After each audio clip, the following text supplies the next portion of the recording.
ગરમીમાં તેલ વગરની જો આ ચાટ બનાવી ખાઈ લીધી ને તો બાકીની બધી ચાટ ભૂલી જશો, એટલી ટેસ્ટી બને છે. હેલો ફ્રેન્ડ્સ, હું છું શીતલ. તમારું સ્વાગત છે મારા કિચનમાં. આજે આપણે બનાવીશું સુરતમાં તમે ડુમસ જાઓ અને જો આ ચાટ તમે ન ખાધી હોય ને તો તમને અફસોસ રહી જશે.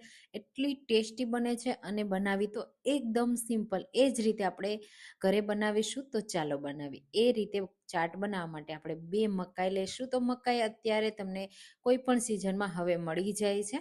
તો કોઈ મકાઈ જે દેશી હોય કે આ રીતની તમારી પાસે જે પણ મકાઈ હોય ને એ લઈ શકાય. ફ્રોઝન મકાઈ હોય ને તો એ પણ લઈ શકાય છે. માત્ર આપણે મકાઈને બાફવાની જ છે અને આપણી ચાટ તૈયાર થઈ જશે. તો આ રીતે મકાઈના ફોતરા કાઢી લેશું. આગળનો ભાગ થોડો આ રીતે હોય તો એ પણ કાઢી લેશું. ચેક કરી લેશું એમાં કોઈ પણ જાતના જીવાત નથી. અને એમાં જે આ રીતના મકાઈના પાછળના ભાગમાં જો તમને ફોતરા દેખાય ને તો એ પણ કાઢી લેવાના. અને સાથે મકાઈમાં જે વ્હાઈટ કલરના ઝીણા ઝીણા દોરા જેવું દેખાય ને એ પણ સરસ રીતે આપણે સાફ કરી લેશું આ રીતે. અને હવે મકાઈને આખી જ રાખીશું આમ જ. અને પછી આપણે એને બાફવા માટે કોઈ પણ મોટું વાસણ લેશું અને આ રીતે પાણી ગરમ મૂકી દેશું. એમાં થોડું મીઠું એડ કરી દેશું અને આ રીતે બંને મકાઈના ડોડાને મૂકી દેશું. અને પછી ઢાંકી અને 5 થી 10 મિનિટ આપણે એને બફાવવા દેશું. તો 5 મિનિટ પછી આપણે એકવાર ફેરવી લેવાનું, એટલે આ રીતે પાણીમાં જે ભાગ ન હોય ને એ પણ સરસ એવો બફાઈ જાય. તમે જુઓ બંને મકાઈ સરસ એવી બફાઈ ગઈ છે. એક મકાઈનો કલર ચેન્જ થઈ ગયો જ્યારે બફાઈ ને ત્યારે, એક મકાઈનો કલર એવો ને એવો રહ્યો. ખબર નહીં કેમ પણ આવું થયું. ઘણીવાર તમારી સાથે પણ આવું થતું હશે. તો અહીંયા મકાઈ થોડી હલકી ઠંડી થાય ને ત્યાં સુધીમાં આપણે એક ડુંગળી લેશું, એક ટામેટું લેશું અને થોડા ફ્રેશ લીલા ધાણા લેશું.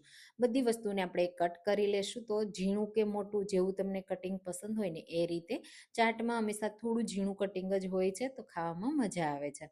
તો તમે ડુમસની ફેમસ આવી ક્યારેય સ્વીટ કોર્ન ચાટ ખાધી છે કે નહીં, કમેન્ટમાં મને ચોક્કસથી કહેજો. અને હા, તમે કઈ સિટીમાંથી જુઓ છો ને એ મને જરૂરથી કહેજો. હવે અહીંયા આપણે ડુંગળી પણ કટ કરી લેશું. તો 2 મકાઈના ડોડા આપણે એટલે કે મકાઈના આખી મકાઈ 2 લીધી છે ને તો તમે એની જગ્યાએ 2 ડુંગળી અને 2 ટમેટા પણ લઈ શકો છો, જો તમને વધારે ટમેટા ડુંગળી પસંદ હોય તો. અને એક પણ એડ કરી શકે, હું એક એક એડ કરું છું. અને આ રીતે ઝીણું કટિંગ આપણે કરી લેશું.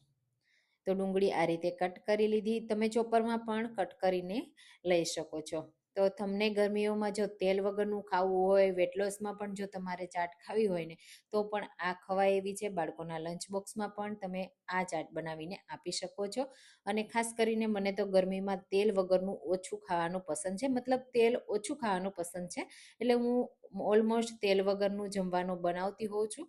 તો આ રીતની ચાટ તમે પણ ટ્રાય કરજો. સવારના નાસ્તામાં કે સાંજ માટે એક નાની મોટી ભૂખ માટે પણ બનાવી શકાય. આ રીતે બધું કટ થઈ ગયું. હવે અહીંયા મકાઈ પણ હવે ઠંડી થઈ ગઈ છે. તમે જુઓ બંને મકાઈ સરસ એવી હાથથી ટચ કરીએ ને એટલે આપણે ગરમ નથી લાગતી. તો મકાઈના દાણા તમે આ રીતે અલગ કરી લેવાના. તમારી પાસે દાણા અલગ કરવાનું હોય ને તો એથી પણ કરી શકાય અને હાથથી દાણા પાડીને પણ તમે અલગ કરી શકો છો. તો આ રીતે બધા દાણાને આપણે અધકચરા પહેલાં એક રાઉન્ડમાં કટ કરીશું અને પછી ફરીથી એ જ જગ્યાએ પાછા આપણે કટ કરીશું ને એટલે એક મકાઈના દાણાના 2 ભાગ થશે. તો આ રીતે બંને ડોડામાંથી આપણે મકાઈના દાણા અલગ કરી લેવાના. આ ચાટ એટલી સિમ્પલ છે ને કે 5 થી 10 જ મિનિટમાં બની જાય છે. પેટ ભરીને ખાઓ ને તો તમારે સાંજનું કે સવારના નાસ્તામાં તમારે બીજું કંઈ ખાવું જ નહીં પડે અને એનર્જી પણ ભરપૂર આપશે અને ટેસ્ટી પણ છે. તો આ રીતે બંને દાણા અલગ થઈ ગયા છે. હવે એક બોલમાં આપણે લઈ લેશું. આ રીતે તમે કોઈ પણ કિટી પાર્ટી હોય અને આ ચાટ બનાવી લો ને તો પણ બની જાય એકદમ સિમ્પલ રીતે અને બધાને પણ ભાવે.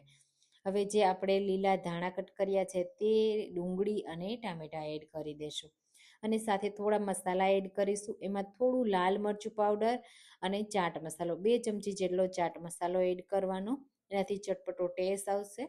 મેગી મસાલો એડ કરીશું, સાથે મીઠું એડ કરીશું. જો મેગી મસાલો ન હોય તો તમારે ગરમ મસાલો કે પાઉંભાજી મસાલો એડ કરી દેવાનો.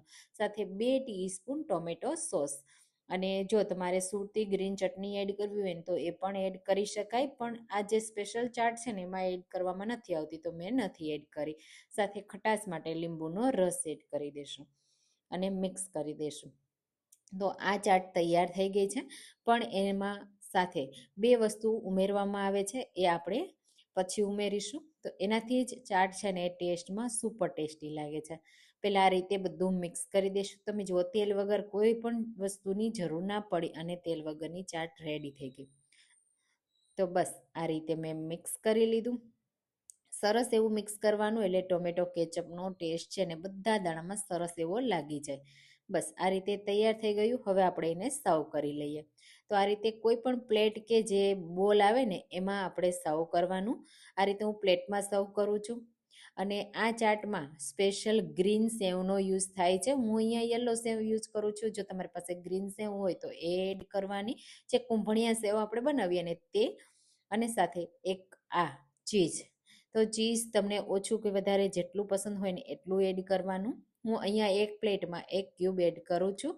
અને નાના બાળકોથી લઈ મોટા બધાને ભાવે ને એવી આપણી ચટપટી ટેસ્ટી ઝટપટ બની જાય તેવી ચાટ રેડી થઈ ગઈ છે. તમે જુઓ, જોતાં જ ખાવાનું મન થઈ જાય એવી બની છે ને. તો આ રીતે ચાટ તમે જો ક્યારેય મકાઈ ન બનાવી હોય ને તો તમે બનાવજો. કોઈ પણ સિઝનમાં આ ચાટ તમને ગેરંટીથી બહુ ભાવશે. અને એકવાર બનાવી લીધી ને તો વારંવાર ખાવાનું મન થશે. તો જો આ ચાટ બનાવવાની હોય ને તો જલ્દીથી બનાવી જ લેજો. અને રેસીપી ગમી હોય ને તો લાઈક કરી દેજો, શેર કરી દેજો અને મારી ચેનલને પણ સબસ્ક્રાઈબ કરી દેજો, જેથી નવી નવી રેસીપીઓ દરરોજ મળતી રહે.